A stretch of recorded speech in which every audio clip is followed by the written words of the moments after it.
दोस्तों नमस्कार, रजा ग्राफिया में आपका स्वागत है। आज हम बात सिवान के करने जा रहे हैं, जहां पर अवध बिहारी चौधरी जी और पूर्व सांसद ओम प्रकाश यादव की कल मुलाकात होती है। और मुलाकात कहने को तो ये औपचारिक मुलाकात थी। अवध बिहारी जी के पत्नी की ये पुण्यतिथि पर मुलाकात थी, लेकिन इस मुलाकात के सियासी माने कुछ और निकाले जा रहे हैं। लोगों का कहना है कि अवध बिहारी चौधरी जी अब आरजेडी से तंग आ चुके हैं और अवध बिहारी चौधरी जी अब आरजेडी छोड़कर बीजेपी का दामन थाम सकते हैं। कहना इसीलिए है लोगों का क्योंकि सिवान की बागडोर अब हेना साहब और उसामा साहब के हाथ में आ चुकी है। और जब से उसामा साहब और हेना साहब आरजेडी का दामन थामे हैं और लालू और तेजस्वी यादव ने कहा है कि सिवान की 6 सीटी पर जहां पर हेना साहब उसामा साहब बोलेंगी, वहीं जिस कैंडिडेट को बोलेंगी वो कैंडिडेट ही खड़ा होगा, उसी को हम टिकट देंगे।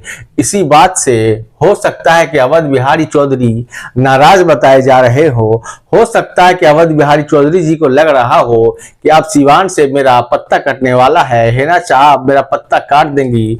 चूंकि मैं इस वक्त अभी सिवान सदर से एमएलए हूं, लेकिन हेना साहब और उसामा साहब इस बार ज्यादा चांस है कि मेरा पत्ता काट दे और वहां से किसी और को टिकट दे दे। इसीलिए चुनाव के पहले से ही अवध बिहारी चौधरी जी अपना गोटी दूसरी पार्टियों में सेट करने जा रहे हैं। और चूंकि वो यादव बिरादरी से हैं और ओम प्रकाश यादव जी भी जो पूर्व सांसद हैं वो भी यादव बिरादरी से है, इसीलिए यादवों का वर्चस्व बीजेपी में जम जाता है और बीजेपी को यादव वोट दे देते हैं। इसीलिए अब अवध बिहारी चौधरी जी का भी मूड बदल चुका है और अब भी वो बीजेपी में जाने के लिए पूरी तरह से तैयार है। हो सकता है कि अंदर अंदर खिचड़ी पक रही हो और बात बहुत दूर तक जा चुकी हो, क्योंकि अवध बिहारी चौधरी जी पहले भी पलटी मार चुके हैं और आरजेडी को छोड़ के निर्दलीय लड़ चुके हैं। और इस बार जब सिवान की बागडोरी उसामा साहब हेना साहब के हाथों में है आरजेडी का, तो अवध बिहारी चौधरी जी को लग रहा है कि इस बार मुझे पत्ता काट दिया जाएगा। इसीलिए पहले से ही गोटी या तो मैं जदयू में सेट कर लूं या फिर बीजेपी में सेट कर लूं या फिर लोजपा में ही सेट कर लूं, लेकिन अब आरजेडी में मेरी दाल गलने वाली नहीं है। इसीलिए आप अवध बिहारी चौधरी जी अब अपनी दूसरी पार्टियों में विकल्प तलाश कर रहे हैं और फिर से सिवान सदर से एमएलए बनने के लिए अपना नया हरबा अपना रहे हैं। दोस्तों क्या होगा, दोबारा से आरजेडी हेना साहब उसामा साहब अवध बिहारी चौधरी जी को टिकट देंगी या नहीं देंगी, ये तो आने वाला वक्त ही बताएगा।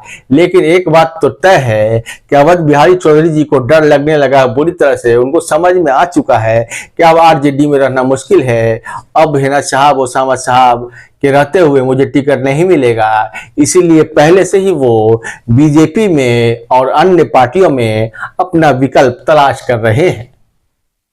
दोस्तों कैसी लगी वीडियो, कमेंट में अपनी राय जरूर दें। वीडियो अच्छी लगे तो चैनल को सब्सक्राइब जरूर करें।